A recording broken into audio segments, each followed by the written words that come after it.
Alguém pode só dar um ok para eu saber se...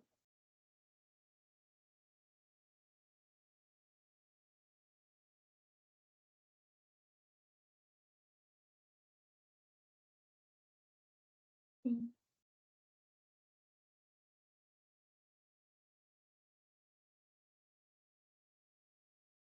Bom, hoje é mais uma revisão sobre o conteúdo, poucos tópicos do conteúdo. E antes eu quero me apresentar para vocês. Já tem algumas pessoas, então... eu sou a Mariana Mota. Eu estou no terceiro semestre da faculdade e eu estudei no método de vocês, nessa metodologia nova, então eu tenho uma compreensão um pouco maior do que da forma como vocês estão agora. Eu sou integrante da empresa júri da faculdade, a Valejur. Eu também sou integrante da Liga de Direito, da Liga de Acadêmica de Criminologia. Sou embaixadora da faculdade e, é isso. E também faço parte do clube de argumentação. Então, eu tenho alguns cargos na faculdade interessantes sobre essa área. Então, além da monitoria, caso alguém queira conversar sobre tirar alguma dúvida sobre algum dessas ligas do clube ou da Valejur, pode conversar comigo. Eu também estou muito aberta para conversar com vocês, tanto pelo WhatsApp quanto pelo Instagram. Eu sou aluna também, então eu compreendo um pouco desse começo de vocês aí. Hoje vai ser mais uma revisão mesmo, e como vocês têm duas monitoras de direito penal, que é eu e a Sara, nós vamos dividir, nós estamos meio que organizando conteúdo para a monitoria dela na quinta-feira ser uma continuação da minha. Então, a gente vai dividir meio que dessa maneira. A monitoria, se eu não me engano, vai até às 4h30, mas eu acho que o conteúdo ele vai acabar sendo mais rápido, então caso vocês tenham alguma dúvida, pode mandar aqui no chat ou ligar o microfone que eu tô aberto para vocês. Se você mandar mensagem no WhatsApp depois também, fique à vontade, tá bem? Eu acho que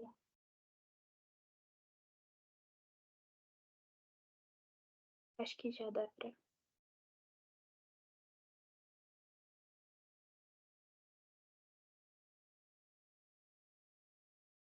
Já vou começar então. Bom, eu vou revisar com vocês 2 tópicos, que é sobre as leis temporárias e excepcionais, que estão naquela parte início da Luzia passou para vocês nas primeiras semanas, quanto à aplicação da lei penal. Ele, se eu não me engano, é o último tópico desse conteúdo. E o segundo ponto que eu vou colocar com vocês é a lei penal no espaço, que é sobre o princípio da territorialidade, tudo, acho que nesse sentido. E depois a Sara vai fazer a continuação, ela vai voltar um pouco mais ainda com vocês sobre a aplicação da lei penal e vai dar uma continuação sobre, acho que se não me engano, sobre o início de fato típico, que nós ainda vamos montar os resumos para mandar para vocês. E todas essas aulas, elas são gravadas e depois vão ser encaminhadas para vocês. E, além disso, o resumo ele é disponibilizado para vocês depois, caso vocês queiram estudar pelo resumo. Ele está bem pronto. Eu usei os livros que a Luzia passam para vocês para montar ele. Então, ele está bem preparado para vocês. Bom, vamos começar, então, mostrando para vocês o trecho da lei, de fato, que é o artigo 3º do Código Penal, para a gente ter uma ideia sobre o que a gente está tratando aqui. A lei excepcional ou temporária, embora decorrido o período de sua duração ou cessadas as circunstâncias que a determinam, aplica-se ao fato praticado durante a sua vigência. Então, agora a gente vai explicar um pouco para vocês sobre as leis. A lei excepcional e a temporária, elas tratam de assuntos completamente distintos. Elas não são iguais, têm sim suas diferenças. A lei excepcional, quando ela entra em vigor, normalmente é para tratar de um assunto extraordinário, um assunto que foge do corriqueiro. Então, ela vai ser uma lei criada proporcionalmente para tratar de assuntos, por exemplo, como eu coloquei aqui, períodos de guerra, calamidade pública ou emergências nacionais. E elas têm como objetivo próprio lidar com essas circunstâncias.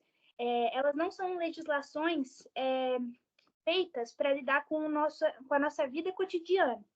ela é criada justamente para tratar sobre um assunto específico que está acontecendo no país. Normalmente, ela vai durar enquanto esse período está acontecendo. Além disso, um fato crucial dela é que ela ela pode ser usada de uma forma assim mais severa. Ela pode tratar penalizações mais severas. Então, ela tem esse diferencial da nossa lei cotidiana, porque ela pode ser usada de uma forma que, na letra dela mesmo, tenha uma pena que tenha uma medida mais severa do que a lei comum, e isso não é um problema. Ela visa a proteção da ordem social do Estado. Então, é importante lembrar esse fato de que a lei excepcional ela vai se diferenciar da lei temporária nesse quesito, de que a lei excepcional ela trata de uma calamidade que está acontecendo, ela vai ser criada num momento específico da história do país e ela normalmente vai ter a temporalidade de tratar desse momento. Enquanto a lei temporária ela já tem um prazo de validade que vai ser determinado no momento em que ela é criada. No momento que a lei em si é criada, ela já tem um tempo de validade para ter sua vigência.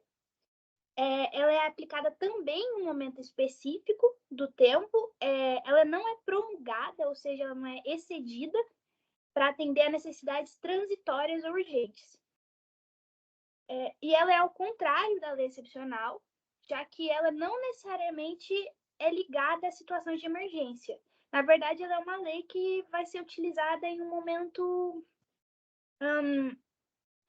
X. Não está acontecendo uma calamidade, algum momento extremo para ela estar em vigência.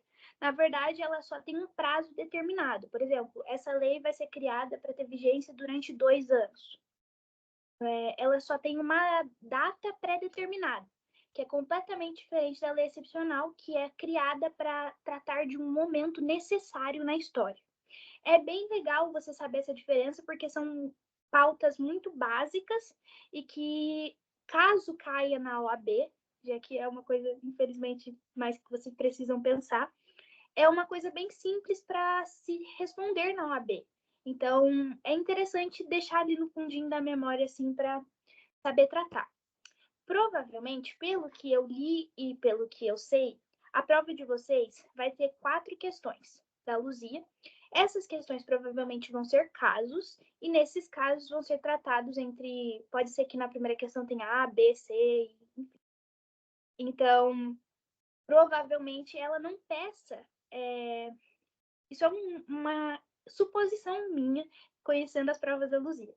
Provavelmente ela não vai pedir para vocês conceitos das coisas. Provavelmente ela peça aplicação do conteúdo.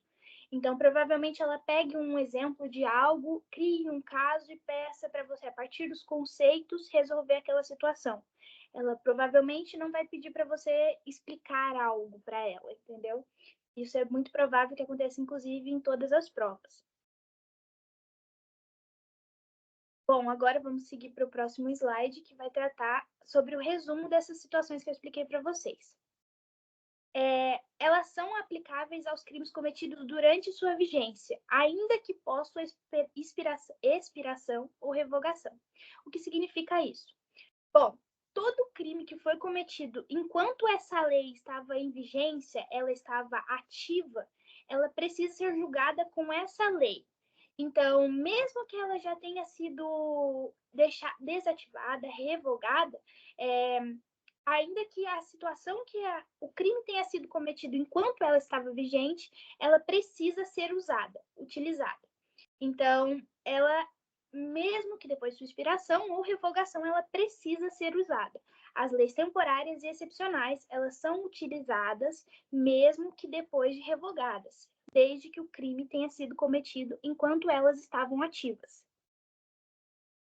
Se uma pessoa cometeu um crime enquanto uma lei excepcional ou temporária estava em vigor, ela será julgada de acordo com essa lei específica, mesmo que essa lei já não esteja mais em vigor no momento do julgamento.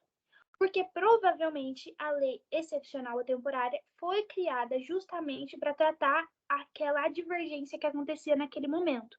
Então, ela precisa ser pautada depois para caso aconteça o julgamento. Então, o resumo é que as leis excepcionais e temporárias, elas são instrumentos legais que proporcionam flexibilidade ao sistema jurídico para lidar com circunstâncias extraordinárias ou transitórias. Então, vamos relembrar, a lei temporária, ela tem um prazo determinado. Provavelmente já vai vir na pauta da lei escrito. Essa lei vai ter vigência por 2 anos. E todos os crimes cometidos nesses 2 anos, elas vão ser julgadas com essa lei, mesmo que já tenha passado esses 2 anos. Gente, qualquer dúvida que vocês tenham, eu seja capaz de responder, por favor, podem mandar aqui.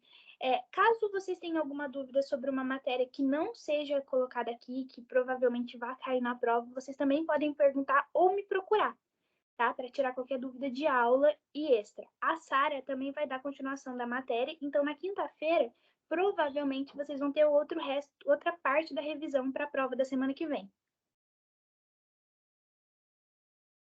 Agora a gente vai tratar sobre a lei penal no espaço. E esse é um tópico muito interessante de se saber também, porque, principalmente para a área do direito internacional, ela é muito importante para se ter uma noção.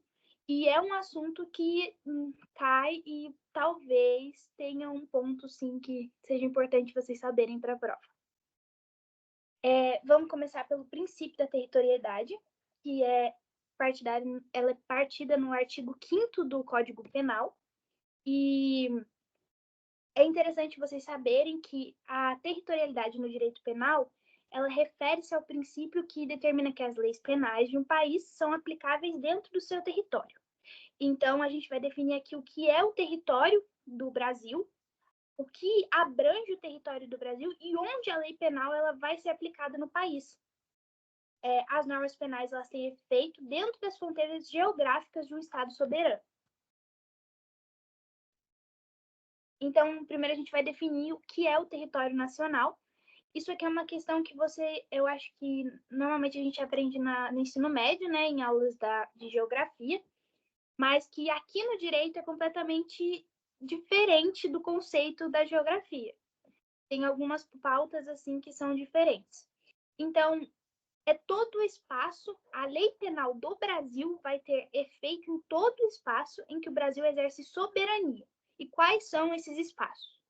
O mar territorial brasileiro, na lei tem uma quantia exata da metragem que isso vai ser validado.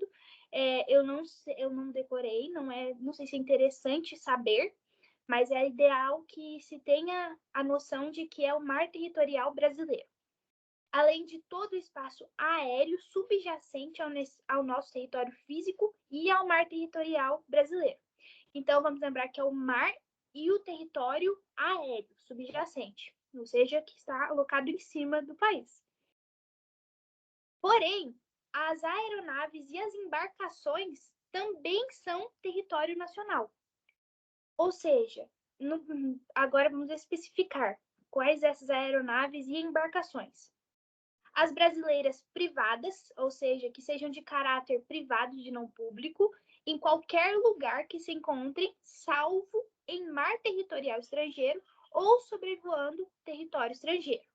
Então, alocadas em território brasileiro, no nosso mar e no nosso aéreo, as embarcações privadas, enquanto as públicas, em qualquer lugar que se encontrem. As aeronaves e as embarcações públicas em qualquer lugar que se encontre.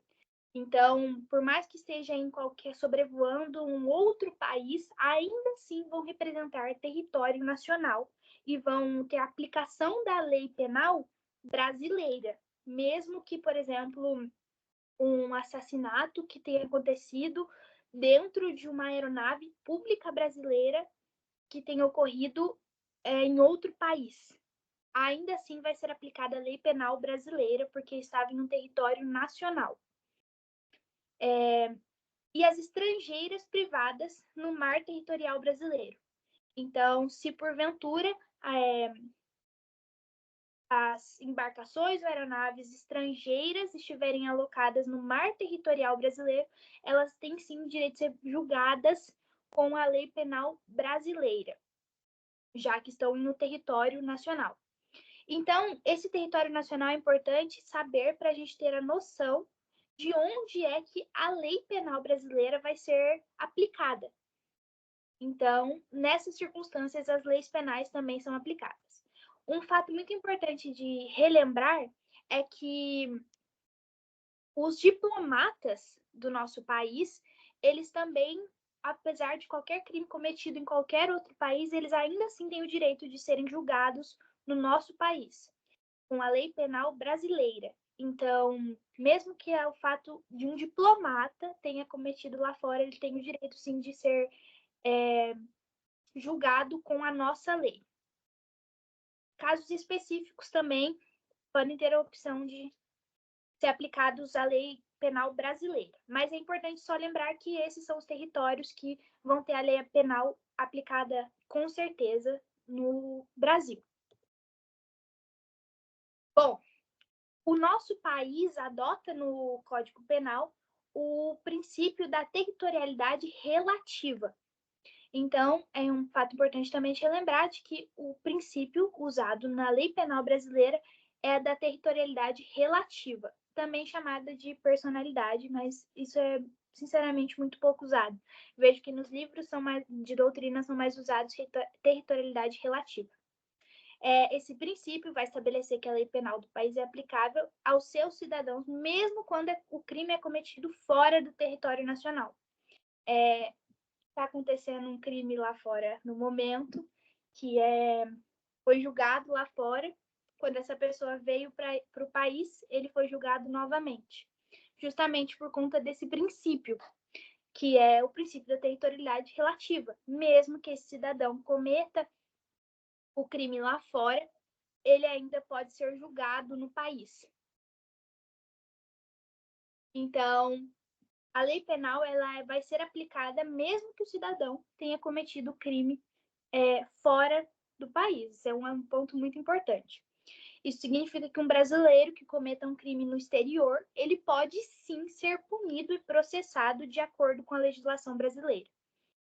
Isso não quer dizer que ele vai sofrer as consequências equivalentes. Por exemplo, ele vai ser julgado lá e aqui. Pode haver um ou seja, ele pode ser julgado lá ou aqui. É de caso a caso e depende. Mas é importante lembrar isso. E mesmo que o crime tenha sido cometido lá fora, o cidadão pode sim sofrer uma punição aqui no país também.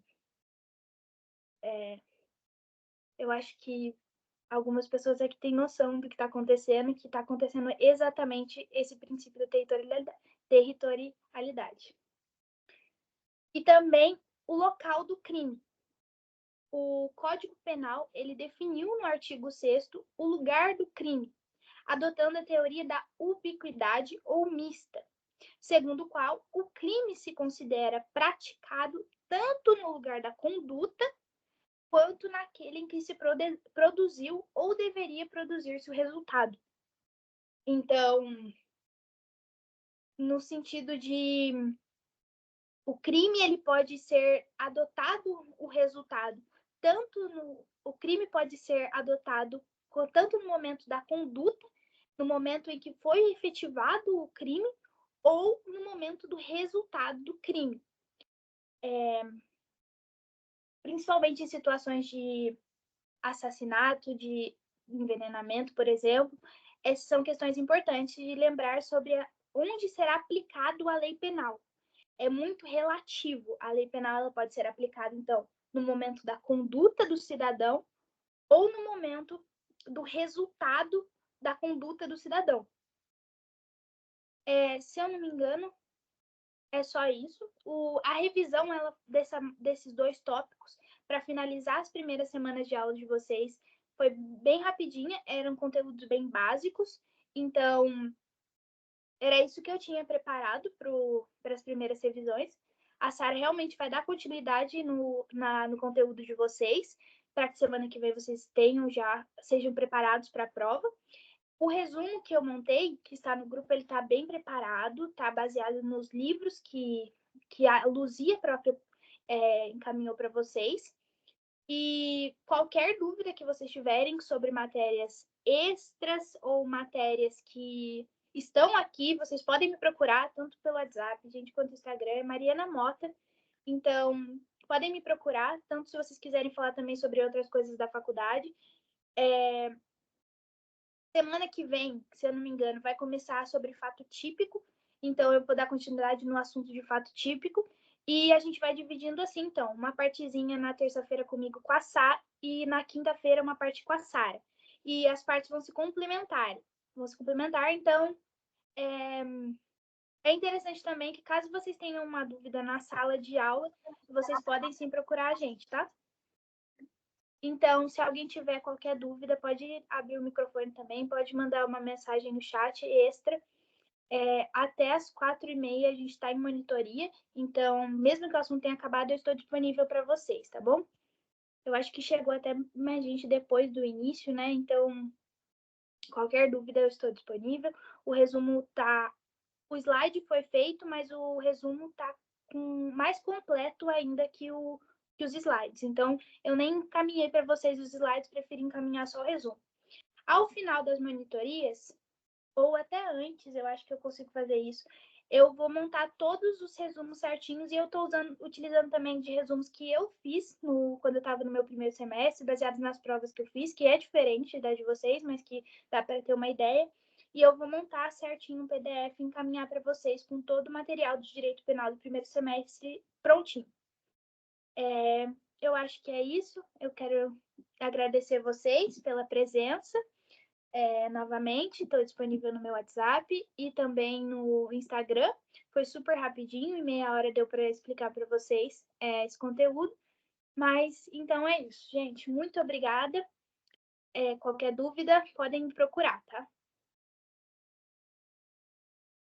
Acho que pode... Já parou a gravação? Certo. E na terça-feira segue esse horário, tá? Toda terça-feira, das 3h30 às 4h30, é fixo esse horário, tá certo? Muito obrigada, então, gente. E quem quiser, já pode, se não tiver uma dúvida, eu vou continuar aqui. E quem não tiver dúvida, tá liberado, tá certo? Muito obrigada pela presença de todos vocês.